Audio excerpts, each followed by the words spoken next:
our NIL situation should be good to go after today.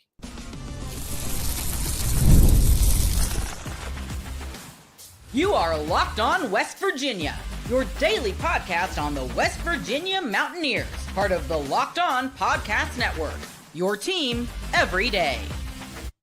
What is up, guys? Welcome back in. My name is Mountaineer Paul. I am the host around here. This is Locked On West Virginia. Thanks for joining in, guys. Going to be brought to you today by 5 Hour Energy. Choose and find over 15 flavors, guys, at 5hourenergy.com. If you need one now, grab a 5 Hour Energy shot at your local grocery or convenience store. Stock up today and stay energized. Thanks for joining in, guys, and making Locked On West Virginia the number one YouTube-related West Virginia show around. Can't thank you enough for that. Let's get into this, man. I'm excited. Can't tell you how excited I am to talk about this topic because I had a little sourcey source on this one. And if you didn't know, if you didn't see the thumbnail, let me go over here to X and I'll share the screen with you. For those of you listening on podcast, bear with me here while I explain to you verbally what's going on here. So Rich Rodriguez met with the one, the only Ken Kendrick today. And to say the least, this is a big meeting. As you can see, that's an Arizona Diamondbacks placemat there in the background. Did RichRod go to Kendrick or did Kendrick come to RichRod? It's a great question. I never got around to asking. But here's what I did ask. What did they talk about? What was hashed out? Was there anything specific there to get into? Anything that a West Virginia fan like myself would like to know? And the answer to that is absolute yes. So obviously this was an NIL related, and they're friends. They've been friends for a long time, but this was an NIL related meeting as well. And the spring portal period is about to hit. And I think what I was told is RichRod realizes he's going to need to add a lot more than we initially thought, I think. And when he first got here, wasn't thinking we were going to lose the entire offensive line. Wasn't expecting to lose Hudson Clement. Wasn't expecting to lose CJ Donaldson. Like all these losses were losses he expected we would be able to mitigate those losses just a little bit. And unfortunately, for whatever reasons, whether that be coaching change, whether it's Matt Moore going to Virginia Tech and not retaining him, whether that's Chad Scott coming and going and then coming and then going and everything like that, and the instability, then you've got obviously Wayne Stewart. Now he's out. And there's been a lot of instability around the program, although we haven't talked about it much. I do think it's factored into the roster and the ability to draw recruits as well as portal players, alongside of keeping the guys that were already on the roster, and then they're just seeking out other opportunities. And then obviously you've got guys that have gone to the draft in Milam and others. So there's a lot to replace on this team in year one. And I think RichRod feels, from what I was told, RichRod feels pressure to win in year one. He's not going to – he realizes he has more than a year, but there are going to be some people out there, it's just the facts of it, that aren't going to give him more than a year. There are going to be people that draw conclusions based off of how this first year goes, fair or unfair. And sir, do we see teams turn it around in a year? We have, but those were teams that usually had good talent already in place. And so I would say the first thing that needs to happen for this to actually go well is Jalen Henderson or Nico Markell need to turn out to be all Big 12, right? Like, even if it's the third team, like they need to be a top 5 to 6 quarterback in the league to, not just a starter, not just an average player. They need to be one of the better players on the team, I think, for this team to really have a chance in year one. So today's meeting with Ken Kendrick was obviously about getting NIL money for not only this spring period, but also moving forward, I'm told. And that was a very successful meeting, and RichRod has what he needs. And there's a bright future for us. And I think you're going to see this West Virginia team make multiple moves this coming spring, and I mean multiple. It could be first of all, we're going to have to let guys go. And I can't even begin to tell you who that's going to be. But what I can tell you is they're going to bring in a lot. And they want to bring in probably almost every position room outside of quarterback, right? And we've heard RichRod say that himself even. So it's not like it's some big breaking news. But the wide receiver room needs another body or two. The offensive line room absolutely needs more experience, I'm told, and maybe another body or two. The running back room he feels okay about, but he would definitely look at another guy, I'm told, as far as, Jaheim White's got experience, but outside of that, nobody else does in that room, and it's a big part of this offense.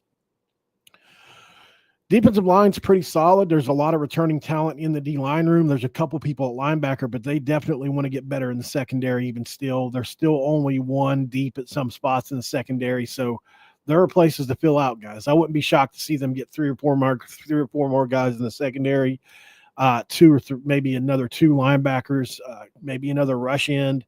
Hell, they might even grab another D tackle for all I know, even though I think we're probably going to be okay there.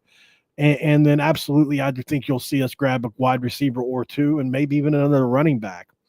That takes money, and it doesn't, and if you want to get good players, it takes good money, right? It's not, you have to be able to compete with the people that you're competing against week in, week out, the Texas Techs, the Kansas States of the world.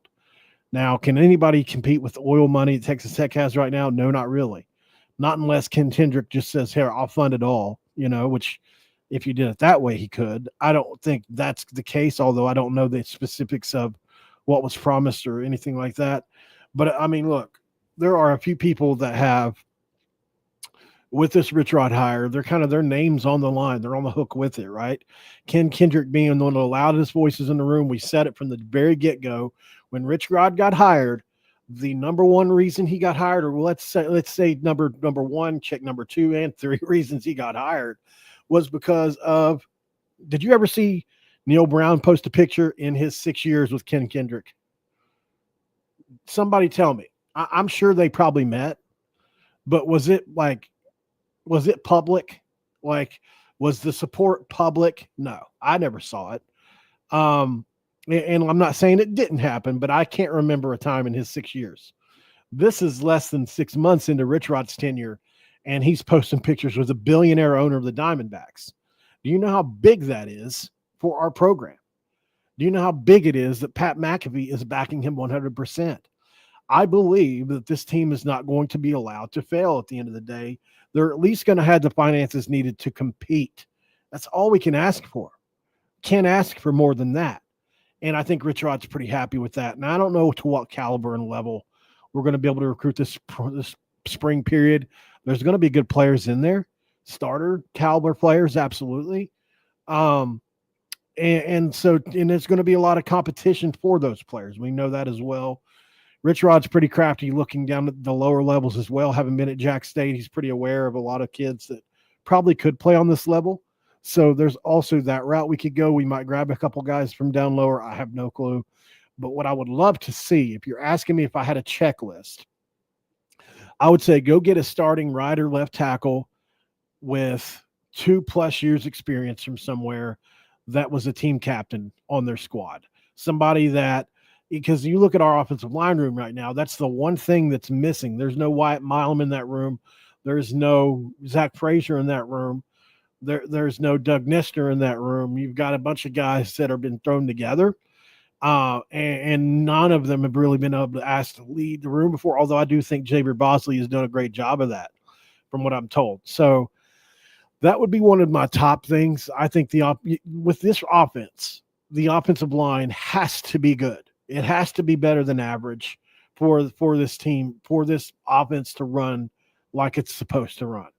That's just flat out the end all be all with it. So I think looking at that with those lists of priorities in mind, you look at offensive line, I think you have to look at wide receiver, and then you go back to secondary again. Because I don't think, if you're asking me, if it was me, I would look at another quarterback if I was given the opportunity, but it would have to be a dang good one, and it'd have to be the right situation. Like I say, the Ferris State kid. If for some reason he jumped in the portal, I'm sorry, I'm getting him, and he's starting. right away. Like, I have that much belief in that kid, but I don't think he's going to come out. So, I think I don't have no faith in Nico or Jalen, but I certainly have questions there. So obviously, but RichRod feels good about quarterback. He said that multiple times. So I don't think we're going to see that unless the perfect situation comes available. So I think wide receiver, O-line, and secondary are going to be places you see us hit early, often, and heavy this coming period. And like I said earlier, all systems are go. RichRod has been given the go-ahead from billionaire Ken Kendrick to do what he needs to do to make this roster successful. Don't know the dollar amount, working on that. Don't know if if it's even like that. If it's just, hey, it's a pledge of support, right? Like, I can make these deals, and I don't know the ins and outs. If you think about the people I've had on this show, guys, over the years, and I know there's a lot of you that have been around here for a while now. I've had it just giving you a range, right? I've had 3 or 4 members of the Country Roads Trust on this show, including Amanda Mazey, Chase Harler when he worked there, Steve Slayton. I've had obviously the Stephen Ford, who is the head honcho at the Country Roads Trust on this show. And then I've had several other staff members at West Virginia on the show, where that's Matt Wells, who was the assistant athletic director at one point in time last year, and over the gear that we get. I know people, right? And so I'm working on finding out different things. And sometimes people, those, and what a lot of these people are finding out, I've been given the permission to say this too. People are finding out that alternative forms of media are being consumed more than your typical newspapers anymore. Now, I'm not saying I'm replacing Mike or Chris or Mike Osty or even Voice of Morgantown or anybody. I'm not saying that. I'm just saying that we have a platform too here, and people utilize that. Sometimes we get leaked stuff, right? So that's kind of how that's working on this one. Let's go to break. On the other end of the break, guys, we got more DeVries drama. I just unbelievable with this situation, how it continues to evolve. And I'll give my final thoughts. And then we're going to do another episode literally in 30 minutes. It's going to be back to back because we got to do a big update on the coaching search too. And I got to do a full video on that. That can't just be second segment, third segment. Stick around, guys. We'll talk about this next. And this episode of Locked On West Virginia is going to be brought to you by Nissan. You drive a Nissan around town, guys? Is that something that you would do? Would you even buy a Nissan? Because they're good vehicles. Let me just tell you. Can you guys tell that's the way I stall by doing that so that I can find the banner? We're all about the stats around here because, number one, stats don't lie. And when it comes to all new Nissan Armadas Pro 4X, the numbers are on in Javon Small or MVP level. With the ability to grow upwards of 8,500 pounds and can quite literally carry the whole team, plus the gear wherever you go, much like Javon Small did. It's powered by a twin-turbo V6 engine, delivering the strength and performance to handle the highways, byways, back roads, and everything in between. And with up to room for 8 people, the Armada Pro 4X is built for big crews, big adventures, and even bigger memories. Whether you're exploring off-road trails or rolling up to the arena, or the Coliseum, as we should say in this situation, the Armada Pro 4X brings power, versatility, and style wherever you go. Take your adventures to new heights in the new all-new Nissan Armada Pro 4X, and you can learn more about that today at Nissan.com. And this episode of Locked On West Virginia is also going to be brought to you by none other than 5 Hour Energy, guys. And we talk about 5 Hour Energy a lot around here because we love the product. And daylight savings, if it snuck up on you again this year and you're feeling that lost hour of sleep, well, 5 Hour Energy has your back. The extra sunshine means more time for fun, but sometimes you need a little boost to power through. Whether you're staying up late watching the NCAA tournament, guilty, squeezing in a round of golf after work, I'm not guilty of that, or just trying to keep up your busy day with 5 Hour Energy, it gives you that quick, refreshing pick-me-up whenever you need it. Are you watching the basketball madness? Have you been staying up late watching all tournament action on 5 Hour Energy shots? Because they can help you keep up the next day, and the next day after that. That has on-the-go convenience Whether I'm at the game, traveling, a 5-Hour Energy is easy to grab and keeps me feeling refreshed. So head over to 5hourenergy.com to find all 15 flavors to choose from. Watermelon, blueberry, peach mango, you name it. You can build your own 12-pack or 24-pack and have it delivered right to your front door. If you need one now, grab a 5-Hour Energy shot at your local grocery or convenience store. They're everywhere. They're everywhere. Stock up today and stay energized, guys. That's a 5-Hour Energy, and you can get them anywhere.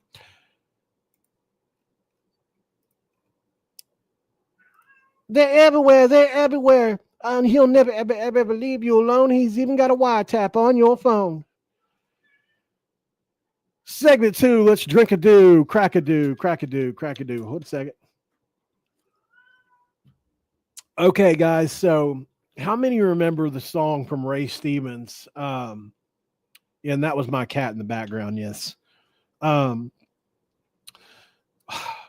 it The Streak? No. It was it was Santa Claus Is Watching You. Anybody ever remember that? He was the comedian. He was like a comedian, kind of country singer at the same time. And he would have all these funny songs. He had The Streak. They're older, like early 90s songs.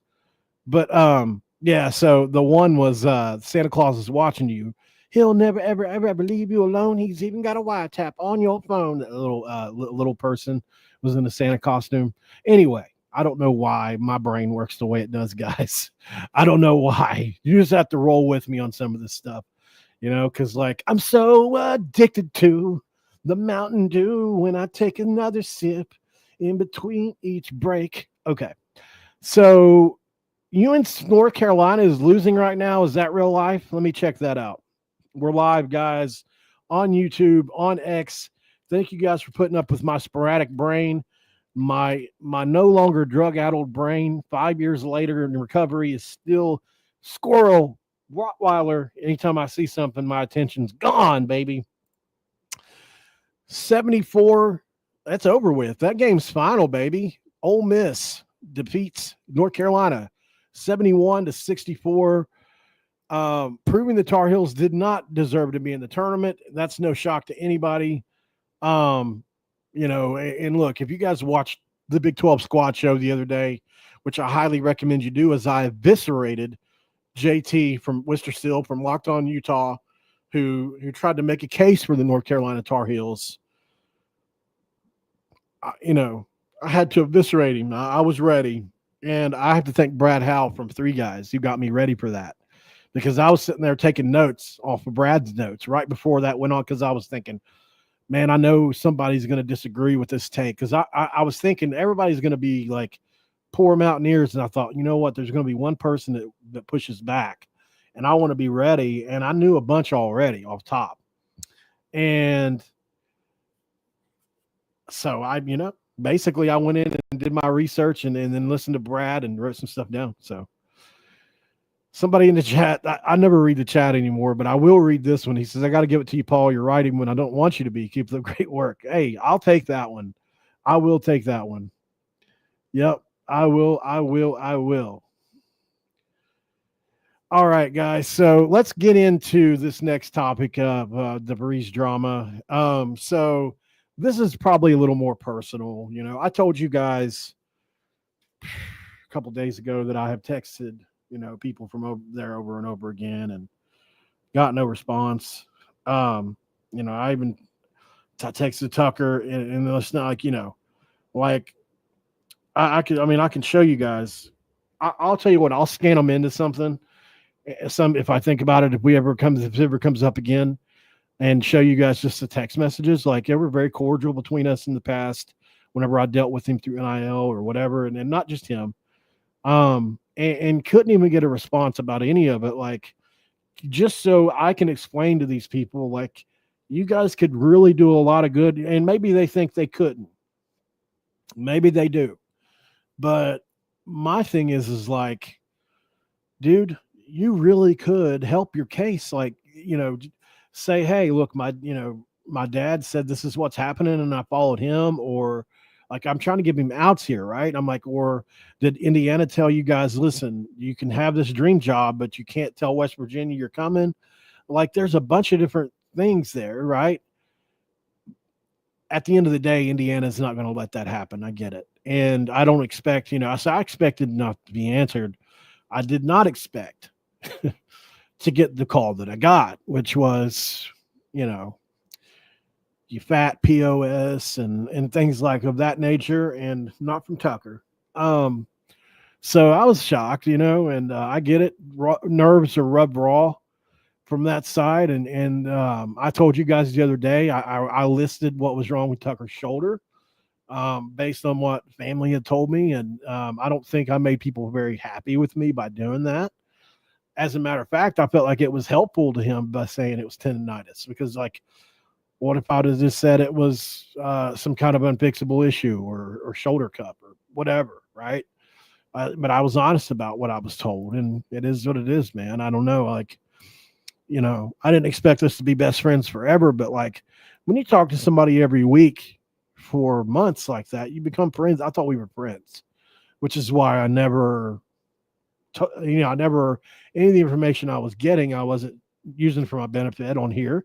I would slip up every now and again because when something's in your memory bank, sometimes you slip out a little bit, and not saying who or where or anything like that. But there was a couple of times where I would be like, I think one time I said something about that only they would know, what was the thing that I can't remember what it was. It was something that only a few people would know about, but it's a casual thing to say, he was in Morgantown at 11 o'clock, such and such time, right? And because that was in my memory bank, I just kind of spat it out because I'm doing this show. I freestyle it most of the time anyway. I don't have a lot written down for the show. I kind of go off emotion, right? But so obviously I got a phone call like, hey man, you can't do that. And I'm like, oh, I'm so sorry. I didn't realize I did that. We had that kind of thing, And so I thought if anybody would be able to get their side, it would be me. And to be frank, it just hasn't happened that way. And I've been discarded just like everybody else.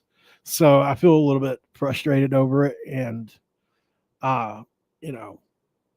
because I wanted to defend them as I did on the first videos, and it's just kind of proven that, and I say this all the time, I'm the last person that's going to judge somebody for messing up in life. I get on here and tell you guys all the time that I have this history of abusing myself, and I'm in recovery for 5 years now, and I had this history of what it is, jail or whatever the things that I've talked about.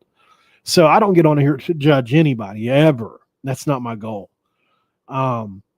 But at the same time, I don't have to accept unacceptable behavior in my life. So, calling me that, being mad. I mean, I don't know why you're taking that on me whenever you're in the wrong, right? Or your family is in the wrong, whatever. So I'm just going to leave it alone. And that's probably going to be my last update on it, to be honest. I doubt they'll be calling me again anyways, probably blocked. So it is what it is. Let's go to another quick break. It's only going to be a quick 6-second break, guys. On the other end, we'll recap this episode, and then I'll be right back in about a half hour to do a coaching update that we got to talk about. Stick around.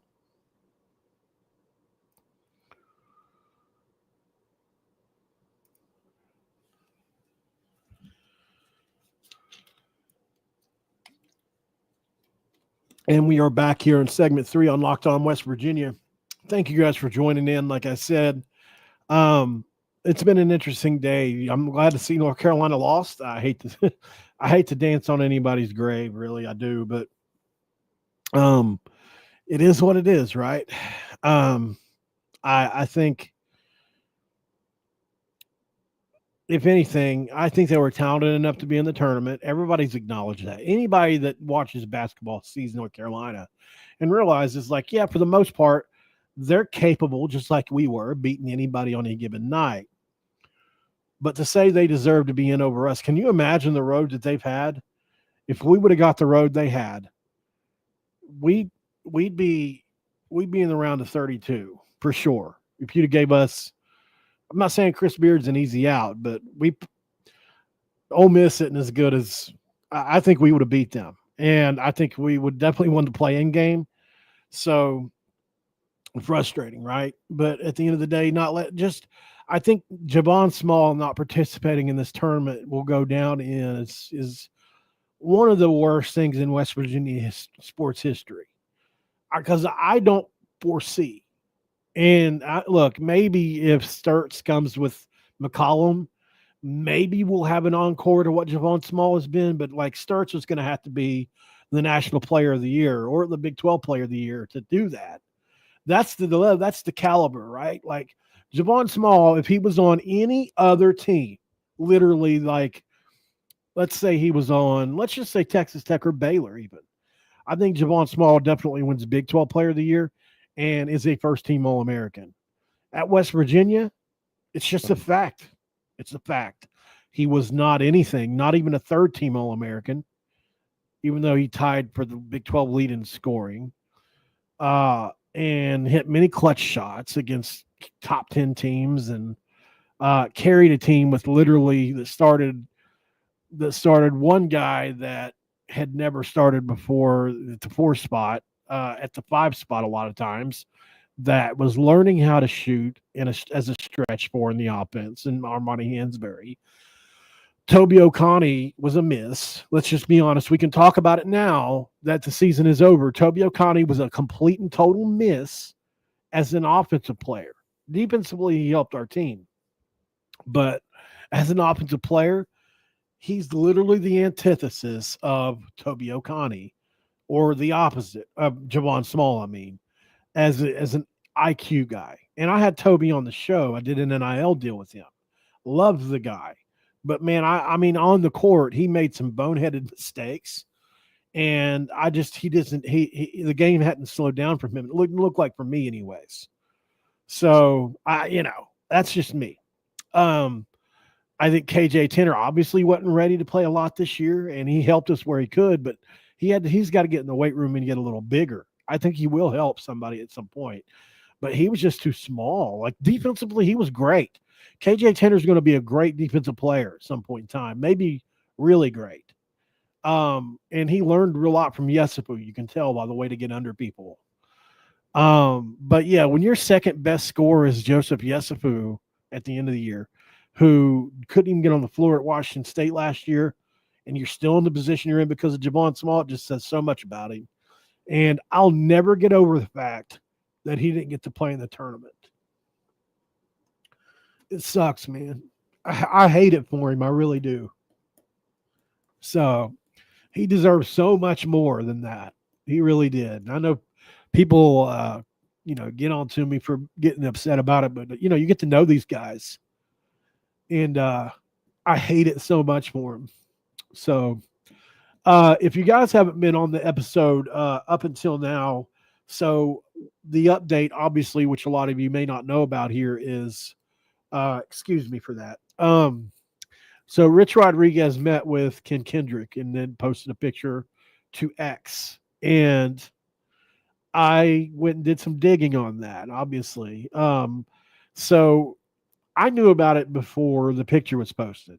And I was kind of waiting for an update. And then RichRod posted the picture, and then some more stuff came in after that, right? But I knew they were supposed to be meeting. And I had been waiting all day for an update, And gosh, I got to tell you, what a great meeting it was. Apparently, I'm told, the NIL situation at West Virginia, a lot of people are curious what it is. Like, what exactly is RichRod getting? And I'm told this meeting went terrifically well for as far as that goes. It was about, let's just be clear here too. I'm told that RichRod was really grateful to Kendrick. He was one of the biggest people to get him this job. Kendrick knows that. But yeah, I'm told that it went really well as far as here's the breakdown I gave in the first segment really quick. Our NIL situation is good, very good under RichRod right now. But they spent a lot of it in the first portal go round. And they were late to that party and missed out on a lot of good prospects that they probably could have got. They got some Jack State players in that I think that they feel good about, especially Cam Vaughn, Perry and a couple others. And I think Garrett Carter, a couple other guys are playing really well too right now. But here's the thing. We really need to fill out some other spots, especially on the offensive line. And I really heard RichRod say it all spring. We're missing some leadership there and some experience. So I think the meeting was about saying, hey, this team just say, if you guys want to win this year, this team is not where it needs to be. It's just not. If you expect 6 wins with the team as it is now, that's pushing it. Just keeping it real. So I think there are probably 5 or 6 really good pieces away from being pretty good. Let's see if they can get there. I don't know if they'll be able to do it this year, guys. And this is coming from within, things I'm hearing. Not that listen, I don't think RichRod believes that, but this is like the overall consensus of like people that are watching the program is like, first of all, you have to have one of these quarterbacks that's got to hit, whether that's Nico, Jalen, or even Max Brown, or even if you're talking about Scotty Fox as a freshman, maybe he comes in and, by the way, people raving about Scotty Fox. So, that's the number one thing. Like, before anything else, one of those guys has to be pretty good, at least second or third team all Big 12 caliber, right? Like, you got to be good enough to where you can win some games with a quarterback. Outside of that, they need leadership on the offensive line. They need at least one more wide receiver that's a number one guy. They probably need 2 really more good players on the O-line because I'm told one of the guard spots is shaky. One of the tackle spots is shaky. Will Reed's coming in. Obviously, they haven't seen him play live yet. And then the secondary, they're probably 1 deep at a lot of spots. Like, they've got good starters, like, safety, they've got a couple deep at 2 spots. But at corner, there's not a lot. I mean, you've got Jacoby Spells on one side with obviously with – I have to go back and look at the depth chart again. Obviously, Michael Coach Jr. is a starter. You might have Jacoby Spells backing him up on that side. And then on the other side, you might have Derek Carter Jr., or you might have one of these other guys over there. And I'm probably missing somebody without looking at the roster. Let me look at it really quick. It's just easier for me. Okay, so, all right. This is better for me. All right.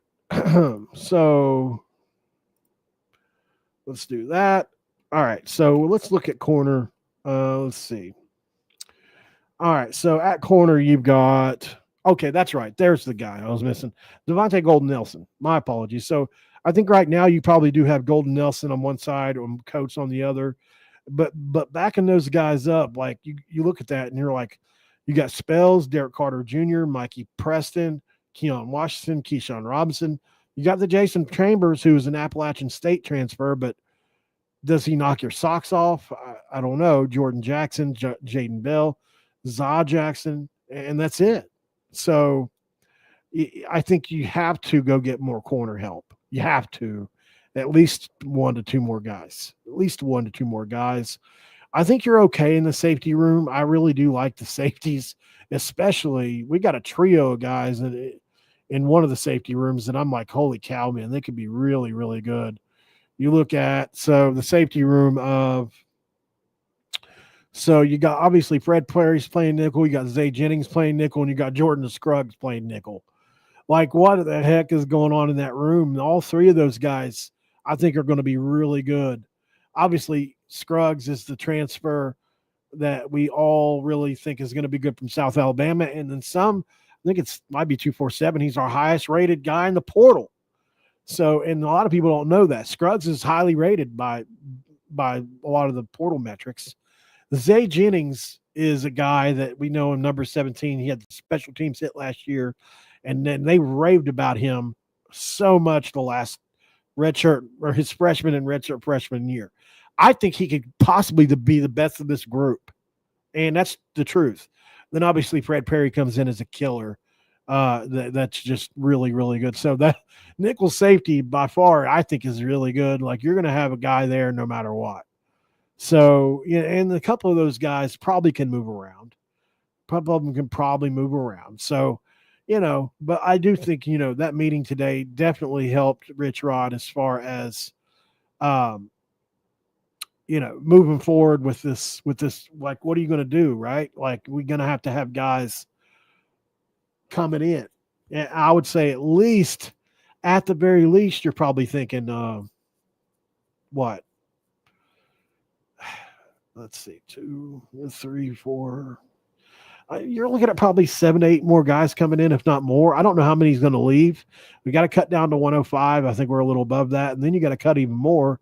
Not all these guys are going to be on the roster, guys. So one last thing I'm going to get to. We're running a little bit late today, but did you guys see the Eli Holstein thing where he talked about in his press conference?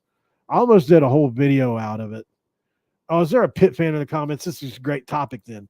Your delusional quarterback said that he's going to get batteries thrown at him when he comes to Morgantown.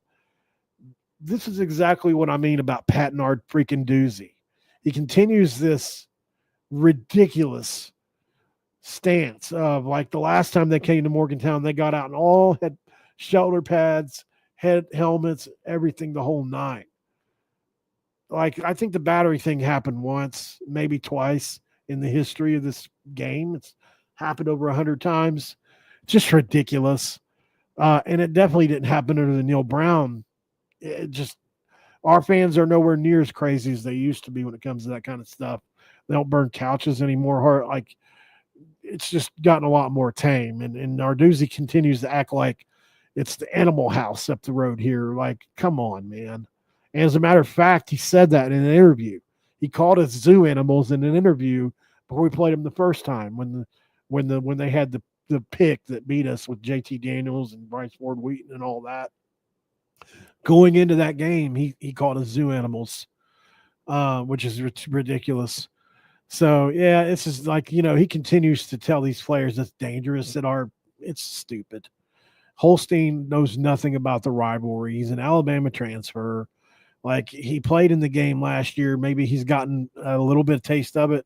But until you come to Morgantown and get thumped, you don't know nothing. Should I ban the Pitt fan? Where is he? Nah, I don't ban people for no reason. I don't do it for no reason. They got to have a reason. If I go back and see comments or something, I'll ban them. All right, guys. Thanks for joining in. I'm going to have to hurry up and pop back on here. Let's shoot for like 7:30 maybe. Give this one a little time to breathe. The thing with doing back-to-back videos is a lot of times it can actually hurt the video you just did, because everybody will see this next video I'm doing, right, instead of this one. But maybe I'll do 8. We'll see, but it'll be between now and 8.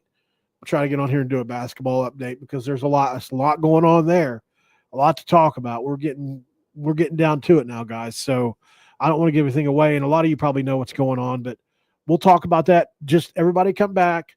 We got 400 or 500 of you in here right now. I'd like to have this many later, if not more. We've had up to a couple thousand here the last couple days in here at one time. I've enjoyed that. I love having all you guys in here, and we'll talk to you then. All right, guys, I'll see you here in just a bit. We'll update the coaching search. See you in a few.